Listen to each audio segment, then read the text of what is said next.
was your first experience over the last 24 hours of training and a bit around the camp? Yeah, no, really positive. Obviously came into camp yesterday. All the lads and all the staff have been really welcoming, and obviously first training out this morning, so went well. And how would you describe the training session this morning and the step up? Yeah, obviously it's a high standard. Look, a lot of the lads are playing at a really high level. It was good to get in, and obviously the manager has his ideas, and he's just it was good training out this morning. Like I said, really high level, and it was good to be involved. Was there an initiation ceremony or anything? No, not yet. I'm sure I'll probably get one out in the next couple of days. I'll probably have to pick a song now, alright. I'm sure that'll be coming. What are you going with? Don't know. I might go for some country music or something like that, just because I'm there from Cork. That'll be grand. Maybe not the ideal warm up on Friday night. Your manager Stephen Bradley was quite critical of the performance. What were your thoughts on the game against Galway and his comments afterwards? Yeah, obviously, first about the performance. I think it was obviously disappointing. When you're involved with Shamrock Rovers, you want to get 3 points every game, and obviously, last Friday, obviously, we didn't get 3 points. Just about the manager's comments, to be honest, the manager's been here for a good couple of years now, and I think a massive reason why the club has been so successful is because the manager has set the standard in the club. He does set high standards, and he holds lads accountable, and I think when you do come off the standards, like obviously last night or the other night we didn't pick up the 3 points, he holds people accountable, and that's the standard he has, and that's the standard I have for myself. It's obviously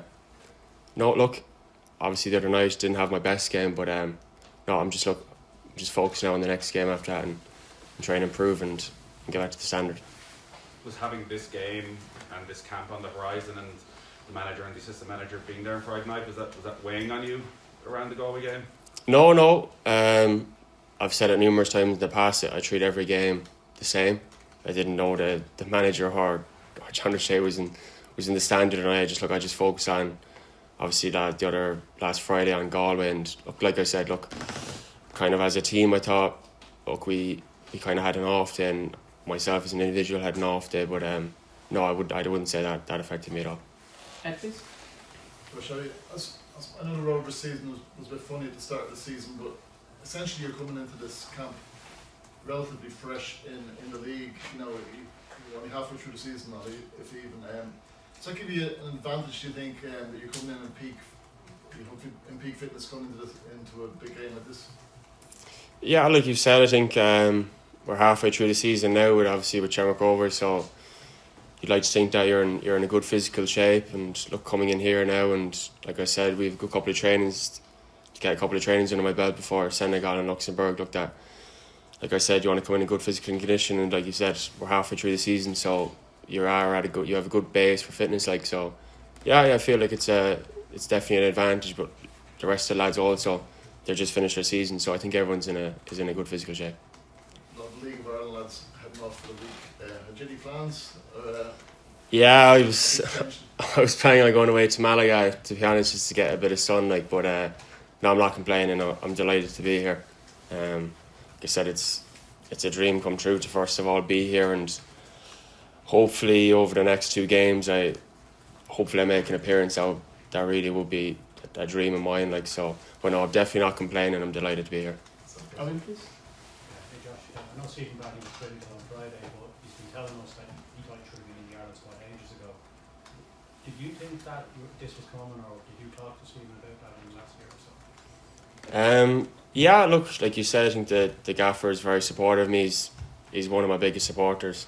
I think, to be honest, it's not. I do set small goals, but I wouldn't set goals, kind of massive long-term goals. I think, like I said, I just focus on one game at a time, and I think if you consistently play well, just focus on one game at a time, then you'll hopefully get your rewards down the line. And like I said, I'm just delighted to be here. Like I said, it's a dream. Now that I'm be here, the aim mine is to do well in training, and like I said, if I can make an appearance, do as well I can, and stay here inevitably.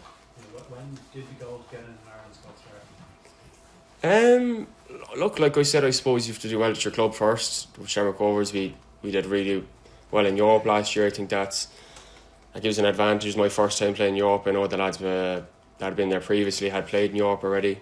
But no, it was good to taste that, and obviously you're playing against high level teams, and look, like I said, you just focus on doing well for your club, and you hope that you get the opportunity to come in here. Paul? Josh, how are you? Oh, yeah. There's often a lot made when a player coming from the League of Ireland breaks into the squad, and a lot of debate about whether a League of Ireland player should be in the squad more regularly. Do you see this as something that should happen more often, could happen more often? Look, the league has been improving every year. I think everyone would agree on that. I think you just see that, first of all, how much the teams have improved the last couple of years and the players coming into the league. Like I said, I suppose you can just do as well as you can for the club that you're playing for at the time, and hope you get the opportunity. Like I said, the league has been improving, but the lads here are obviously playing at a very high level as well. Like, so you're hopeful you get the opportunity. The manager, one of you said it, he's at a lot of the games. He's a big interest in the league. But yeah, look, he picks the team, he picks the squad, so I suppose it's his decision at the end of the day. And the last Thursday, the day before the Galway game, Stephen Bradley was talking to us about how difficult it's going to be to keep you at Rovers. I know you're saying there about you don't set goals, but breaking into Ireland teams, I presume you have goals as well to play at a higher level at some point in your career. Do you know what the future holds for you even this summer? Or? Look, I suppose I understand that. Look, when I came to Shamrock Rovers, I think I did an interview, and it was kind of one of the first things I said, that I just want to be the best player that I can be. And look, I'm hopeful to do that, and if you can achieve that, like you said, you can just, that's kind of a dream of yours, just try and do as well as you can. And look, I suppose, like I said, I just focus on one game at a time and see where that kind of takes me. Like I said, I don't set really long-term goals, but I just want to try and become the best player that I can be. Dan, please. Hey Josh, I know like Rovers is a very sort of defined way of playing, you know, a formation, and then Ireland have recently played in the back four. Have you had a conversation yet with Hamer and the staff here about where they might actually see you in their plans? Yeah, look, like I said, I just came in here yesterday. It was kind of our first training today, so no, we just went over one or two things, and he was just showing clips of kind of the way that we play and little principles that we have. So no, look, it's just going in, like I said, just trying to learn them as quickly as I can, and like I said, just trying to build a connection with the other lads in the team. I think that's really important as well. Like, so no, just like I said, just trying to learn them kind of things, the way we're playing, the way he wants to play, that kind of way. You're naturally bow-footed, right? I think it is. My right foot will be my stronger foot, yeah. Yeah, as Stephen Bradley had said it before, but that versatility, is that something that growing up was always there? You know, when you were sort of at schoolboy level, did you play one position, or have you always been sort of moved around a bit because of? Yeah, I suppose when I was well young, I started higher up the pitch, and I've probably over the years come down the pitch, if that makes sense.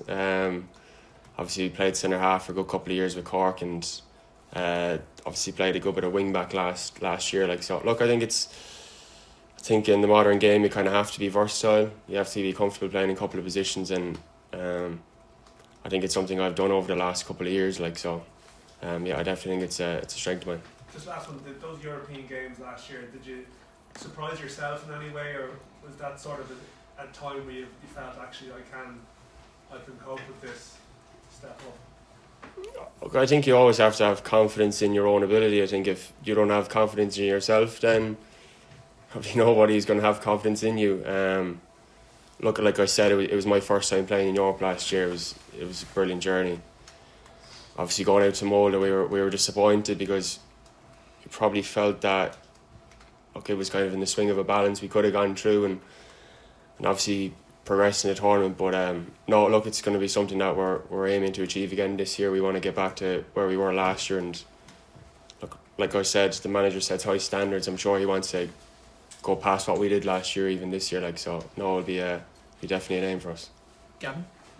Josh, I was just wondering, did you get an opportunity to go to England, or how was your career before we started to see you for Cork and Rovers? Is it like, because it's easy to call you a late developer at 24, but how did it go that it didn't kind of, professionalism didn't happen to be in your teens or anything? Yeah, look, no, I never went to the UK. I've always been in Ireland. I played with Carrigaline United, I think, until I was maybe 16. And I was lucky, I had great coach down there, and then obviously went to Cork City, the academy there, had brilliant managers there, and I think that's definitely something that's helped me. Like you said about having versatility, playing different positions, just like I said, I was lucky enough to have really good managers and coaches that helped me with that when I was in the academy. And then obviously played with Cork and came to Shamrock Rovers last year, and like I said, the standards they set there, I think the manager and the rest of the staff there have improved me. Like, so no, the coaching I've had since I was young has been at a really high level, and yeah, I've never been to the UK, like, but I've never looked at it kind of like that's a negative. Did you think you were good enough to be an international footballer at 16, 17? I suppose you kind of more just dream of it. Then you're just trying to work as hard as you can. Just be disciplined, obviously, just be really committed, and you just kind of, like I said, it probably sounds really cliche, but you're just trying to take one game at a time and try and do as well as you can and hope you get the opportunity. Finally, Sean. Just on that, on the managerial influences you've had, you've really, in your senior career, you've only really had two, with Colin and Cork and Stephen Bradley. Like, just your initial impression of the time, we're now only 2 sessions in, but you could see in the bit we saw this morning, he grabbed the defenders together. Yeah. Is that what he's looking for? Is it that your bedrock? Yeah, look, like I said, it's still fresh. We only joined yesterday, and today was kind of a real first kind of session. But look, I think you can see like I went on about the principles, kind of the way he wants to defend. He wants us to be a good defensive team and a well drilled team, with a good shape. And no, like you can see, he's a top manager. He's managed some top international teams and he's done really well with them. Like, so you can definitely see why he's been really successful as an international manager. And